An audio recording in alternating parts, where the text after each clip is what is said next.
ದೇಶದಲ್ಲಿ ಹಿಂದೂಗಳ ಪವಿತ್ರ ಪುಣ್ಯಕ್ಷೇತ್ರ ಧರ್ಮಸ್ಥಳದ ಬಗ್ಗೆ ಇವತ್ತು ಚರ್ಚೆ ಆಗ್ತಾ ಇದೆ.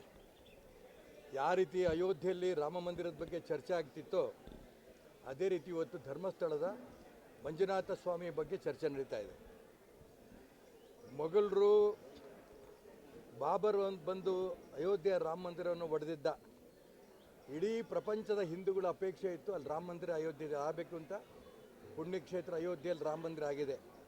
ಅದೇ ರೀತಿ ಧರ್ಮದ್ರೋಹಿಗಳು ಧರ್ಮಸ್ಥಳದ ಬಗ್ಗೆ ಕೂಡ ಅಪಮಾನ ಮಾಡಿ, ವೀರೇಂದ್ರ ಹೆಗ್ಗಡೆ ಅವ್ರಿಗೆ ಅಪಮಾನ ಮಾಡಿ, ಹಿಂದೂ ಧರ್ಮದ ಬಗ್ಗೆಯೂ ಕೂಡ ಅಪಮಾನ ಮಾಡೋಂಥ ಷಡ್ಯಂತ್ರ ನಡೆಸಿದ್ದಾರೆ.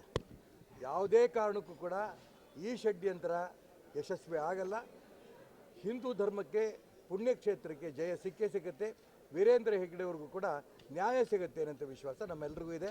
ಆ ದಿಕ್ಕಿನಲ್ಲಿ ಇವತ್ತು ನಾವು ಶಿವಮೊಗ್ಗದಿಂದ ರಾಷ್ಟ್ರಭಕ್ತ ಬಳಗದಿಂದ ಒಂದು 150ಕ್ಕೂ ಹೆಚ್ಚಿಗೆ ಕಾರುಗಳಲ್ಲಿ ನಾವೆಲ್ಲರೂ ಕೂಡ ಧರ್ಮಸ್ಥಳದ ಮಂಜುನಾಥೇಶ್ವರನ ಭಕ್ತರು ಧರ್ಮಸ್ಥಳಕ್ಕೆ ಹೊರಟಿದ್ದೇವೆ.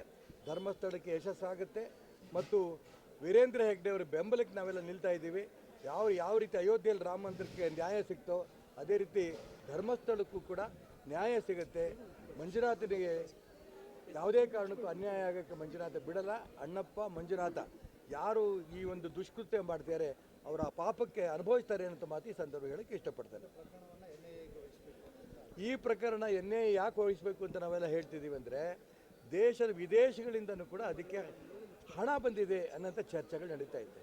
ವಿದೇಶಿಯ ಅನೇಕ ಏಜೆನ್ಸಿಗಳು, ಭಾರತದ ರಾಷ್ಟ್ರದ್ರೋಹಿ ಏಜೆನ್ಸಿಗಳು ಇದರಲ್ಲಿ ಕೈವಾಡ ಇದೆ ಅನ್ನೋದನ್ನು ಗಮನಿಸ್ತಾ ಇರೋಂಥ ಸಂದರ್ಭದಲ್ಲಿ ಪತ್ರಿಕೆ ಟಿವಿಗಳಲ್ಲಿ ಬರ್ತಾ ಇದೆ. ಹಾಗಾಗಿ ಇದನ್ನು ಎನ್ಐಎ ಕೊಟ್ಟರೆ ನ್ಯಾಯ ಸಿಗುತ್ತೆ ಅನ್ನೋಂಥ ವಿಶ್ವಾಸ ನಮ್ಮೆಲ್ಲರಿಗೂ ಇದೆ. ನೀವು ನೋಡ್ತಾ ಇದ್ದೀರಲ್ಲ, ನೋಡಿದ್ರಾ? ತೊಗೊಂಡ್ರ ಅದೆಲ್ಲ ತೊಗೊಂಡ್ರ ಇಲ್ಲೋ? ನನ್ನ ಮುಖ ತೊಗೊಳ್ತಾನೆ ಇರ್ತೀರಿ. ತೊಗೊಳ್ಳಿ. ಎಲ್ಲ ರಾಷ್ಟ್ರ ಭಕ್ತರು ಬಳಗರು ಹೊರಟಿದ್ದಾರೆ. ಇವತ್ತು ಒಂದು 150ಕ್ಕೂ ಹೆಚ್ಚಿಗೆ ಕಾರ್ಗಳಲ್ಲಿ, ಒಂದು 3-4-5 TTಗಳಲ್ಲಿ ಎಲ್ಲ ಹೊರಟಿದ್ದಾರೆ. ಕನಿಷ್ಠ ಒಂದು 600-700 ಜನ ನಾವು ಶಿವಮೊಗ್ಗದಿಂದ ಹೊರಡ್ತಾ ಇದ್ದೀವಿ. ಧರ್ಮಸ್ಥಳದ ವೀರೇಂದ್ರ ಹೆಗ್ಗಡೆಯವರು ನಾವು ನಿಮ್ಮ ಜೊತೆಗಿದ್ದೇವೆ. ಪ್ರಾಣ ಹೋದರೂ ಕೂಡ ಧರ್ಮಸ್ಥಳದ ಆ ಒಂದು ಮಂಜುನಾಥೇಶ್ವರ ದೇವಸ್ಥಾನವನ್ನು ಪವಿತ್ರತೆಯನ್ನು ಹಾಳು ಮಾಡೋದಕ್ಕೆ ಬಿಡೋದಿಲ್ಲ. ವೀರೇಂದ್ರ ಹೆಗ್ಗಡೆಯವ್ರ ಮರ್ಯಾದೆಯನ್ನು ಕಳೆಯೋದಕ್ಕೆ ಬಿಡಲ್ಲ ಅನ್ನೋಂಥ ಮಾತನ್ನು ಅವ್ರ ಧೈರ್ಯ ತುಂಬರ್ತೇವೆ. ಸರ್, ಈಗ ರಾಜ್ಯದಲ್ಲಿ ಮತ್ತೊಂದು ಲಂಚಾವತಾರ ಪ್ರಕರಣಗಳು ಬೆಳೆದು ಗೋವಿ ಅಭಿವೃದ್ಧಿ ನಿಗಮದಲ್ಲಿ ಅಂದರೆ ಒಂದಲ್ಲ ಒಂದು ಲಂಚಾವತಾರ ಪ್ರಕರಣ ರಾಜ್ಯದ ಹೊರಗಡೆ ಬರ್ತಾ ಇದ್ದಾರೆ. ಇದು ಕರ್ನಾಟಕ ರಾಜ್ಯದ ಸರ್ಕಾರ ಭ್ರಷ್ಟಾಚಾರದಲ್ಲಿ ದೇಶದಲ್ಲಿ ಮಿತಿ ಮೀರಿ ಹೋಗಿದೆ. ದಿನಾ ಒಂದೊಂದು ಬರುತ್ತೆ. ವಾಲ್ಮೀಕಿ ಅಭಿವೃದ್ಧಿ ನಿಗಮದಿಂದ ಒಬ್ಬ ಎಕ್ಸಿಕ್ಯೂಟಿವ್ ಇಂಜಿನಿಯರೇ ಆತ್ಮಹತ್ಯೆ ಮಾಡಿಕೊಂಡ್ರು. ಕೊನೆಗೆ ಮೊನ್ನೆ ಅವರ ಮಗನಿಗೆ, ನಮ್ಮದೆಲ್ಲ ಹೋರಾಟ ಆದ ನಂತರ ಅವ್ರು ಹೋದ ವಾರ ಅವ್ರ ಮಗನಿಗೆ ಸರ್ಕಾರದಿಂದ ಅಪಾಯಿಂಟ್ಮೆಂಟ್ ಕೊಟ್ಟಿದ್ದಾರೆ. ಅದಕ್ಕೂ ಹೋರಾಟ ಮಾಡಬೇಕಾಯಿತು. ಪರಿಹಾರ ಕೊಡೋದಕ್ಕೂ ಕೂಡ 25 ಲಕ್ಷ ರೂಪಾಯಿ ಪರಿಹಾರ ಕೂಡ ಹೋರಾಟ ಮಾಡಬೇಕಾಗಿತ್ತು. ಈಗ ಬೋವಿ ಅಭಿವೃದ್ಧಿ ನಿಗಮದ ಬಗ್ಗೆ ವಿಶೇಷವಾಗಿ ನಿನ್ನೆ ನಾವು ಗ್ಯಾರಂಟಿ ಟಿವಿನಲ್ಲಿ ನೋಡಿದೆ. ನಾನು ಪೂರ್ಣ ನೋಡಿದ್ದೀನಿ. ಅದರಲ್ಲಿ ಎಷ್ಟು ಮಟ್ಟಿಗೆ ಅನ್ಯಾಯ ಆಗಿದೆ ಅನ್ನೋದನ್ನು ತುಂಬ ಸ್ಪಷ್ಟವಾಗಿ ಗ್ಯಾರಂಟಿ ಟಿವಿಯಲ್ಲಿ ಹೇಳಿದ್ದಾರೆ. ಅದೇ ರೀತಿ ಬೋವಿ ಅಭಿವೃದ್ಧಿ ನಿಗಮದ ಅಧ್ಯಕ್ಷರು ಕೂಡ ನಂದೇನೂ ಇದರಲ್ಲಿ ತಪ್ಪಿಲ್ಲ ಅನ್ನೋಂಥ ಮಾತನ್ನು ಹೇಳಿದ್ದಾರೆ. ಇದು ಪೂರ್ಣ ತನಿಖೆ ಆಗಬೇಕು. ಕರ್ನಾಟಕ ರಾಜ್ಯದಲ್ಲಿ ಭ್ರಷ್ಟಾಚಾರ ಮಿತಿಮೀರಿ ಹೋಗಿದೆ.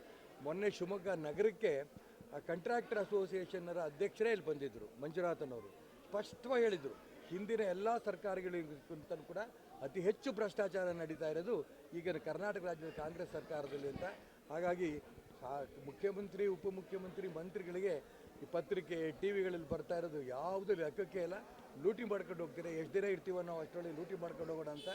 ಇನ್ನೆಂದೂ ಕೂಡ ಇಂಥ ಭ್ರಷ್ಟಾಚಾರ ಸರ್ಕಾರ ಕರ್ನಾಟಕ ರಾಜ್ಯಕ್ಕೆ ಬರಲ್ಲ.